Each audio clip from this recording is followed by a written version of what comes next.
তুমি কি শুধু আমার সাথে শারীরিক সম্পর্ক করার জন্য প্রেম করেছো? উফ, ব্যথা পাই নাইম। তুমি এখন আমাকে ছেড়ে দাও তো প্লিজ। আমি কি তোমাকে ব্যথা দেই? ভালোবাসাটা যদি তোমার কাছে কষ্ট, ব্যথা মনে হয়, তবে আর সেই ভালোবাসা তোমাকে দেব না, মায়া। আচ্ছা, কেউ এত জোরে ঠোঁটে কামড় দেয় তুমি বলো তো? আমার তো আমার তো এটা রক্তে মাংসে গড়া দেহ, নাইম। ও সরি, আমি জানতাম না তুমি এত কষ্ট পাবে। এই কথাটি বলে নাইম মায়াকে ছেড়ে দিয়ে খাট থেকে উঠতে ধরে। তখনই মায়া নাইমের হাত ধরে ফেলে। মায়া, কোথায় যাও শুনি? আমাকে আদর না করেই? নাইম, তোমার নাকি কষ্ট হয়? আমি ঠোঁট একটু কামড় দিলেই? মায়া, হয়তো একটু। নাইম, তাই তোমাকে আর কিস করব না। তোমাকে ব্যথা দিতে চাই না আমি, বুঝেছো? মায়া, তুমি বললেই বুঝি আমি যেতে দেব? এই কথাটি বলেই নাইমকে মায়া জড়িয়ে ধরে লিপ কিস করতে থাকে। প্রায় 5 মিনিট কিস করার পরে নাইম আবারও মায়াকে ঠোঁটে কামড় দিতে থাকে। এইদিকে মায়ের একটু কষ্ট হচ্ছে, তবুও কিছু বলতেছে না। কারণ যদি কিছু বলে মায়া, আবার রেগে যাবে নাইম। তাই কিচ্ছুটি বলল না আর। আবার 2 মিনিট যেতে না যেতেই মায়ার শাড়ির আঁচল ধরে শাড়িটি খুলতে থাকে নাইম। ঠিক তখনই মায়া বলে ওঠে, কি করতেছো নাইম? কেন, তোমার ভালো লাগতেছে না? মায়া, না, আমার ভালো লাগতেছে না। নাইম, ও, একটু পর ঠিকই ভালো লাগবে। মায়া, তুমি এমন কেন, হ্যাঁ? আমাদের তো এখনো বিয়ে হয়নি। এর আগেই তুমি যে কতবার আমার এই দেহটাকে ভোগ করেছো, সেটা তোমার কি মনে আছে? নাইম, হঠাৎ এই কথা বলতেছো কেন? মায়া, কারণ কারণ হচ্ছে আমাদের এইটা ঠিক না। নাইম, ঠিক না? তবে তুমি আমাকে সায় দিয়েছো কেন শুনি? মায়া, কারণ আমি তোমাকে অনেক ভালোবাসি আর বিশ্বাসও করি, বুঝেছো? নাইম, আমি এমন কিছু কি করেছি যে আমার উপরে আর তোমার বিশ্বাস হচ্ছে না? মায়া, আমি সেটা বলি নাই। নাইম, বুঝেছি, আমাকে আর ভালো লাগে না, তাই তো? ঠিক আছে। মায়া, এমন করো কেন, হ্যাঁ? আমি কি এই কথাটি একটিবারও বলেছি? নাইম, না বলো নাই, তবে তোমার কথাই বোঝা যায়। মায়া, আচ্ছা বাদ দাও এই সব কথা। নাইম, হুম। মায়া, আমরা বিয়ে করব কবে? নাইম, আর 1-2 বছর যাক না। কথাটি শুনেই মায়া চমকে ওঠে। মায়া, কি, আরও 1-2 বছর পরে বিয়ে আমাদের? কি বলতেছো এইসব তুমি? নাইম, কেন কেন, সমস্যা আছে নাকি তোমার? মায়া, তুমি তো বলেছিলে 2-3 মাস পরে বিয়ে করবা। নাইম, বলেছিলাম। মায়া, তো এখন বলতেছো 1-2 বছর পরে? নাইম, আমরা দুজনেই এখনো পড়াশোনা করি। আমি এখন পর্যন্ত জব করি না। তোমাকে এই অবস্থায় বিয়ে করব আমি? পাগল নাকি? মায়া, যদি আমার বাসা থেকে বিয়ে দিয়ে দেয় অন্য কোথাও, তখন কি হবে? নাইম, কিছু হবে না। মায়া, আমরা যে এইভাবে লুকিয়ে লুকিয়ে দৈহিক মেলামেশা করতেছি, এটা কিন্তু পাপ। নাইম, আমি তোমাকে বিয়ে করব, তবে পাপ হবে কেন? মায়া, আচ্ছা, আমরা কি লুকিয়ে বিয়ে করতে পারি না? পরে না হলে সবাইকে জানাবো। নাইম, তুমি কি আমাকে বিশ্বাস করো না মায়া? মায়া, বিশ্বাস করি বলেই তো নিজের শরীরকে তোমার কাছে বিলিয়ে দিয়েছি। নাইম, তো এমন কথা বলো। এই রে, গল্প বলতে বলতে পরিচয় দেওয়ার কথাই মনে ছিল না। এখানে মায়া ও নাইম দুজন দুজনকে খুব ভালোবাসে। প্রায় 4 বছর ধরে দুজনের সম্পর্ক। বলতে স্কুল জীবন থেকে শুরু, এখন কলেজের লাইফ পর্যন্ত। এতদিনের সম্পর্কের কারণে মায়া নিজেকে বিলিয়ে দিয়েছে নাইমের কাছে। কারণ নাইম 3 বছর একটি বাজে কথা বলেনি। হঠাৎ এই বছর এসে মায়ার কাছে ভীষণভাবে বলতে থাকে, আমি তোমাকে এটা করব ওটা করব। প্রথমে মায়া রাজি ছিল না, পরেও ঠিকই রাজি হয়। আর এমন শারীরিক সম্পর্কে লিপ্ত হয়। তো আজকে ও এমন শারীরিক সম্পর্কের জন্যই এসেছে। তো এখন এই কথা বলতেছে। বেশি কিছু না বলে গল্প পড়তে থাকেন বা শুনতে থাকেন, ইনশাআল্লাহ সব বুঝবেন। মায়া, আমি জানি না এত কিছু। আমরা এ মাসেই বিয়ে করে রাখবো। পরে যখন তোমার চাকরি হবে সবাইকে জানাবো দুজনে। নাইম, বললাম তো এখন না পরে, বলে নাইম মায়ার পেটের উপর হাত রাখে। তার সাথে সাথেই মায়ার শরীর শিউরে ওঠে। মায়া, ছাড়ো আমাকে। যতদিন আর বিয়ে হচ্ছে না আমাদের, ততদিন কোনো শারীরিক মেলামেশা চলবে না। নাইম, ও বুঝেছি, এখন নতুন কাউকে পাইছো, তাই আমাকে এমন অজুহাত দিচ্ছ। ভালো লাগলো। আর ভালো থেকো তুমি। আবারও যখন উঠে যাইতে ধরে, ঠিক তখনই মায়া আবার নাইমের হাতটি ধরে খাটে বসিয়েই এমন কাজ করে বসে। নাইম ভাবতে পারেনি মায়া এমন কাজ করবে। এখন নাইম ভাবতেছে কি করবে। উলঙ্গ হয়ে, দেহটাই তো তোমার চাই তাই না?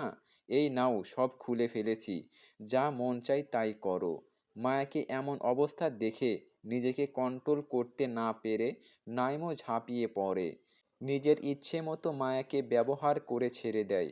একবারের জন্যেও মায়াকে জিজ্ঞেস করলো না, তোমার কি কোনো সমস্যা হচ্ছে কি না? নাইম, বাসায় যাব এখন। পোশাক সব পরে নাও। মায়া, আজকের পর থেকে আর কখনো এইসব আশা করিও না আমার কাছে। নাইম, হোয়াট? মায়া, যদি আমাকে বিয়ে করে নাও এখন, তবে তুমি যখন যা চাইবে তাই পাইবা। নাইম, ভালো, চলো এখন। মায়া, কোথায়? কাজী অফিসে। নাইম, তুমি পাগল হয়েছো হ্যাঁ? সেই তখন থেকে বিয়ে বিয়ে কাজী অফিস কি শুরু করেছো হ্যাঁ? মায়া, হ্যাঁ আমি পাগল হয়েছি তোমার প্রেমে। নাইম, এত বেশি প্রেম ভালো না বুঝেছো? মায়া, মানে তুমি কি বলতে চাও হ্যাঁ? সোজাসুজি বলো তো। নাইম, কিছু না, বাসায় চলো। মায়া, না জানি কবে বাচ্চা চলে আসে পেটে, তুমি যেরকম শুরু করেছো। নাইম, তো কি হয়েছে? মায়া, কিছু না, চলো। এরপরে দুজনে রওনা দেয় দুজনের বাসার উদ্দেশ্যে। মায়া বাসায় আসার সাথে সাথেই ওর মা বলে ওঠে, কি রে, কোথায় ছিলি এত সময়? মায়া, একটু বাহিরে গিয়েছিলাম। মা, ও আচ্ছা, তবে এরকম করে হাঁটতেছিস কেন? কথাটি শোনার সাথে সাথে মায়ার মনে মনে ভয় কাজ করে। মায়া, আসলে মা হয়েছে কি, আসার সময় আমার মাঝপথে পিরিয়ড হয়। মা, কিন্তু পিরিয়ড হলে তো। কথাটি বলার সাথে সাথে মায়া বলে ওঠে, মায়া, বাহিরে থেকে আইছি, আর তুমি কি শুরু করেছো হ্যাঁ? একটু শান্তিতে থাকতে দিবা না আমাকে? এই সব বলে মায়া নিজের রুমে চলে যায়। মায়ার এমন আচরণ দেখে ওর মা আর কিছু বলে না। মায়া রুমে এসেই ভাবতে থাকে, আর এই সব কাজ করা যাবে না নাইমের সাথে, কারণ এগুলো পাপ কাজ। তাতেই আবার বিয়েও করতেছে না এখন। এইসব ভাবতে ভাবতে সেই রাতটি কেটে যায়। পরের দিন সকালে মায়া কলেজে যায়। গিয়ে দেখে যে নাইম একটি মেয়ের সাথে কথা বলতেছে। আর এক সেকেন্ড না দাঁড়িয়ে সোজা নাইমের কাছে যায়। মায়া, নাইম তুমি এখানে? আর এই মেয়েটি কে? তখনই মেয়েটিও বলে ওঠে, নাইম এই মেয়েটি কে? নাইম ভেবে পাচ্ছে না কি বলবে। মায়া আবারও জিজ্ঞেস করতেছি, বলো এই মেয়েটি কে? মেয়েটা, আমি হলাম নাইমের জিএফ। Maya, what? মেয়েটি, হ্যাঁ আমি ওর সাথে 1 বছর ধরে সম্পর্কে আছি। আপনি কে? কথাটি শুনেই যেন মায়া 100 ভোল্টের শট খায়। তখন মায়া কি বলবে ভেবে না পেয়ে বলতে থাকে যে, আমি ওর কেউ না, ওর ছোট বোন আমি। এটা বলেই মায়া কান্না করতে করতে ক্লাসরুমে আসে। এইদিকে নাইম ভাবতেছে, আজ তো মায়ার কলেজে আসার কথা ছিল না, হঠাৎ করেই কলেজে আসলো, ব্যাপারটা কি? এই কারণে নিউ গার্লফ্রেন্ডকে ডাকলাম, আর হঠাৎ মায়া এসে হাজির। এই সব ভাবতেছে, তখন মেয়েটি বলে ওঠে, আচ্ছা নাইম, মেয়েটি কে? আর কান্না করতে করতে চলে গেল কেন? নাইম, আসলে সাথী, ওই মেয়েটা আমাকে পছন্দ করে বুঝছো, কিন্তু আমি পাত্তা দিতাম না, কারণ আমি তো তোমাকে ভালোবাসি। কেমনে ওর সাথে সম্পর্কে জড়াই বলো তো? মেয়েটির নাম তবে সাথী। সাথী, ও আচ্ছা, আমাকে এত ভালোবাসো তুমি? নাইম, ভীষণ ভালোবাসি তোমাকে। তোমার কিছু হলে বাঁচবই না আমি। সাথী, তাই? I love you. Naim, I love you too. উম্মাহ। সাথী, যাহ দুষ্টু, আমার লজ্জা করে। নাইম, ওলে ওলে আমার লজ্জাবতী গার্লফ্রেন্ড। সাথী, ছেড়ে যেও না কখনো কিন্তু। নাইম, কখনোই না। এইদিকে মায়া ভাবতে থাকে, ইস, কত না সুন্দর ছিল আমাদের ভালোবাসাটা। সব সময় কথা বলতাম, না দেখলে থাকতে পারতাম না। এমন সময় আবার নাইম চলে আসে। নাইম: সরি মায়া। কেন? নাইম: সত্যি আমার ভুল হয়েছে। মায়া: ও ভালো, খুব ভালো। নাইম: বিশ্বাস করো মায়া, আমি আর কাউকে বিশ্বাস করি না, আর করতেও চাই না। নাইম: কিন্তু? মায়া: কোনো কিন্তু নেই, বুঝেছো? নাইম: আমি জানি না ওই মেয়েটি আমার জীবনে কেমনে আসলো। মায়া: ও জানো না কেমনে আসলো? এইসব আমাকে বুঝাইতে এসো না। নাইম: বিশ্বাস করো মায়া। একদম চুপ থাক। 1 বছর ধরে সম্পর্কে আছিস, আর কিছু জানিস না। নাইম নিশ্চুপ। মায়া: কেন এমন করলি? তোকে দেই নাই কি বলতো? যা চেয়েছিস সেটা কি পাস নাই? এখন বুঝতেছি আমার শরীরটা ভোগ করার জন্য এত কথা বলিস আমার সাথে। নাইম: সত্যি না মায়া, এটাই সত্যি। যদি আমাকে সত্যিকারের ভালোবাসতি, দেখতি কখনো অন্য মেয়ে তোর জীবনে আসতো না। নাইম: আমি জানি না মায়া। সেটা জানবি কেন? আমার এত বড় সর্বনাশ কেন করলি বল না? আমার ভালোবাসা তো কমতি ছিল না। আমার দেহ চেয়েছিস, সেটাও বিয়ের আগে দিয়েছি। ও এখন বুঝেছি কেন বিয়ে করতে চাস না। নাইম: তুমি যেটা ভাবতেছো সেটি না মায়া, প্লিজ আমার চোখের সামনে থেকে চলে যা। মায়া কথাটি বলতে না বলতেই ঠিক তখনই: আমি জানি আপনি নাইমকে ভালোবাসেন। তখনই মায়া লক্ষ্য করে যে নাইমের সাথে একটু আগে যেই মেয়েটি কথা বলল, এই মেয়েটি এসে এই সব বলতেছে। মায়া: আপনাকে সেটা কে বলল? সাথী: কে আবার বলবে? নাইম বলেছে আপনি ভালোবাসেন, কিন্তু নাইম ভালোবাসে না। মায়া: ও আচ্ছা, এই কথা। তখনই নাইম বলে ওঠে যে, সাথী তুমি না চলে গেলে আবার ফিরে এলে বুঝলাম না। সাথী: না, তোমার সাথে আর একটু কথা ছিল তো তাই আসলাম। নাইম: ও কি কথা বলো। সাথী: আমার বাসায় থেকে খুব বিয়ের চাপ দিতেছে। আমি বলতেও পারছি না যে আমার বিয়ে হয়েছে। কথাটি শুনেই নাই মুখ নিচের দিকে করে। সাথী: কি হলো, কিছু বলতেছো না যে? তোমার বাসায় বলো যে আমি বিয়ে করেছি, বউ নিয়ে আসবো। নাইম: আচ্ছা ঠিক আছে, বলবো। Sathi: I love you Naim. Naim: জানি, অনেক ভালোবাসো। সাথী: ওই জান, আই লাভ ইউ ট্রু, বলবে না? Naim: I love you true. Sathi: আপু তুমি কষ্ট পেও না, আমাদের বিয়ে হয়েছে। আপনাকে কিন্তু দাওয়াত দেব যখন আমাদের মেনে নেবে। আর হ্যাঁ, আপনি একটি সুন্দর ছেলে দেখে বিয়ে করিয়েন। মায়া: আপু ঠিক আছে, তোমাদের জন্য দোয়া রইল। সাথী: আচ্ছা নাইম, আমি তবে যাই, তুমি ক্লাসে যাও। নাইম: ঠিক আছে। এরপরে যখনই সাথী চলে যায়, মায়া সাথে সাথে নাইমের শার্টের কলার ধরে বলে, মায়া তুই আমার সাথে কেন এত বড় সর্বনাশ করলি? আমি তোকে কি ক্ষতি করেছি? তোকে ভালোবাসাটাই কি আমার অপরাধ ছিল? উত্তর দে আমার কথার। বিয়েও করেছিস, বাহ খুব ভালো। ওই মেয়ের দিক থেকে আমি কি দেখতে একটু কম ছিলাম?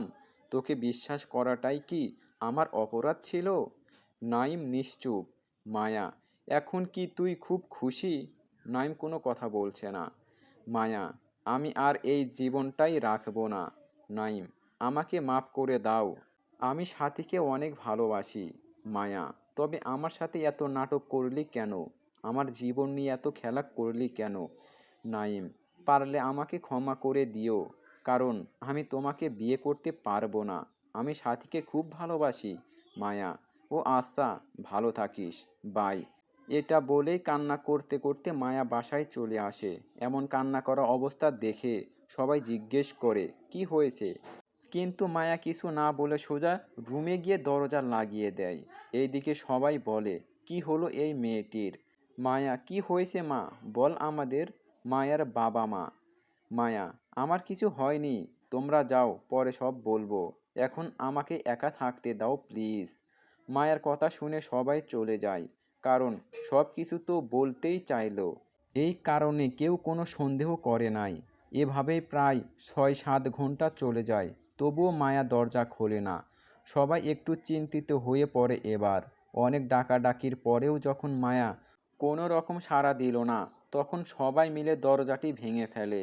আর সাথে সাথে দেখে যে মায়া গলায় ওড়না দিয়ে ফাঁসি দিয়েছে ফ্যানের সাথে। এটা দেখে তো সবাই কান্নাকাটি শুরু করে দিয়েছে। বিশেষ করে মায়ার মা কান্না করতে করতে পাগল হয়ে যাচ্ছে। ঠিক তখনই মায়ার ভাইয়া নোটিশ করে টেবিলের ওপর কি যেন একটি খাতায় লেখা আছে। তখন মায়ার ভাই খাতাটি হাতে নিয়ে পড়তে শুরু করে। আর অন্যদিকে সবাই জানতে চাইতেছে কি লেখা আছে। প্রিয় মা বাবা, আমাকে মাফ করে দিও। আমি তোমাদের মনের মতো একজন মেয়ে হতে পারি নাই। আমি একটি ছেলেকে নিজের থেকেও বেশি ভালোবাসতাম। সবার থেকে ওকেই বেশি বিশ্বাস করতাম। নিজেকেও বিলিয়ে দিয়েছিলাম শুধুমাত্র বিশ্বাস করে। কিন্তু ও আমাকে ঠকাইছে, অন্য একটি মেয়েকে ভালোবেসে বিয়ে করেছে। এই কষ্ট আমি সহ্য করতে না পেরে নিজেই ফাঁসি দিলাম। আমাকে ক্ষমা করে দিও। আর হ্যাঁ, আমার কসম তোমরা কেউ জানার চেষ্টা করবে না ওই ছেলেটা কে ছিল। এটা আমার ওয়াদা। আমি চাই ও অনেক সুখে থাক। আমি না হয় ওদের দূর আকাশ থেকে ওদের ভালোবাসা দেখব। আমার জন্য দোয়া করিও। ইতি মায়া। আপনাদের কিছু বলি, এই ভালোবাসার কারণে হাজারো প্রাণ চলে যায়। বিশ্বাস অবিশ্বাস এই কারণে। কেউ বা সত্যিকারের ভালোবাসে, আর কেউ বা অভিনয় করে। তাই বলি, ভালোবাসা থেকে বিরত থাকুন। যদি কেউ ভালোবাসতে চায় সোজা বিয়ে করুন। ধন্যবাদ। সমাপ্তি।